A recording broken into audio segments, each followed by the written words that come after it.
नमस्कार दोस्तों, angel broking के इस पॉडकास्ट में आपका तहे दिल से स्वागत है। जैसा कि आप जानते हैं, इस पॉडकास्ट के जरिए हम आपको स्टॉक मार्केट से जुड़ी मुश्किल से मुश्किल बातें भी एकदम आसान तरीके से समझाते हैं, जिससे कि आप भी एक सक्सेसफुल ट्रेडर या इन्वेस्टर बन सके। Intraday trading has increased in popularity and practice over the past few years. There are many reasons for this. The primary reason is that intraday trading allows traders to not be affected by overnight market swings. This goes a long way to ensure their peace of mind because financial markets are fickle and sometimes open many points lower than they close the night before. Intraday traders make their money from short-term price fluctuations. There is an art and science to predicting price volatility, whether it be long term और short term. इसीलिए यही कहा जा सकता है कि intraday traders scientist भी हैं और आर्टिस्ट भी।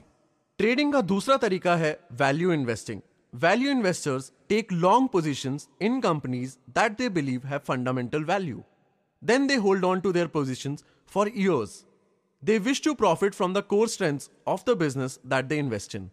Value investors and intraday traders are taxed differently. Value investors पर long term capital gains tax लगता है। ये टैक्स इंट्राडे ट्रेडर्स पर एप्लीकेबल नहीं है, क्योंकि intraday traders long term investment नहीं करते। Instead their profits are considered as business income and are taxed accordingly. Business income is added to a person's total income and they are obliged to pay according to their prevailing tax rates. Intraday trading करने का एक फायदा ये भी है कि आप अपने लॉसेस से भी थोड़ा बेनिफिट निकाल सकते हैं। नहीं समझे? मान लीजिए कि इक्विटीज ट्रेड करते वक्त आपका 50,000 रुपीज का लॉस हुआ है। इक्विटीज से हुए profits and losses speculative profits और लॉसेस कहे जाते हैं। आपको स्पेक्युलेटिव प्रॉफिट्स पर टैक्स तो देना होता है, पर आप स्पेक्युलेटिव लॉसेस अपने टोटल टैक्सेबल इनकम से डिडक्ट कर सकते हैं। Therefore speculative losses in the intraday market help you reduce your tax burden. Similarly, मान लीजिए कि इंट्राडे मार्केट में आपने फ्यूचर या ऑप्शंस की ट्रेडिंग की। फ्यूचर्स या ऑप्शंस ट्रेड करते वक्त अगर आपको लॉस होता है तो उसे नॉन स्पेक्युलेटिव लॉस माना जाएगा। Your non speculative loss for the year can be deducted from the income you have earned through rent और थ्रू फिक्स्ड डिपॉजिट्स।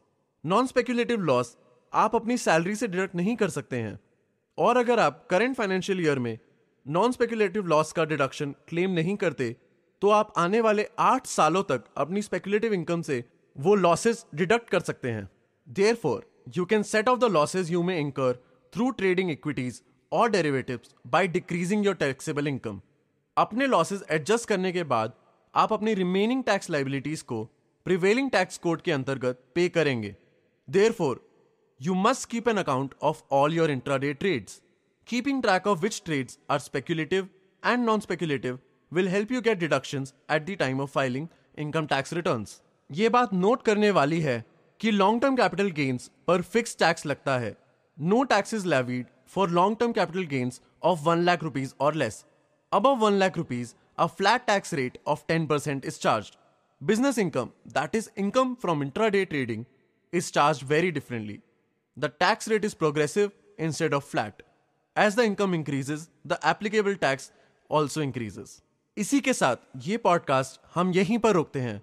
उम्मीद है कि आपको पॉडकास्ट पसंद आया होगा। अगर कोई ऐसा टॉपिक है जिस पर आप हमारे एक्सपर्ट्स की राय चाहते हैं तो कमेंट सेक्शन में लिखना ना भूलिएगा। अपना ध्यान रखें एंड स्टे बुलिश।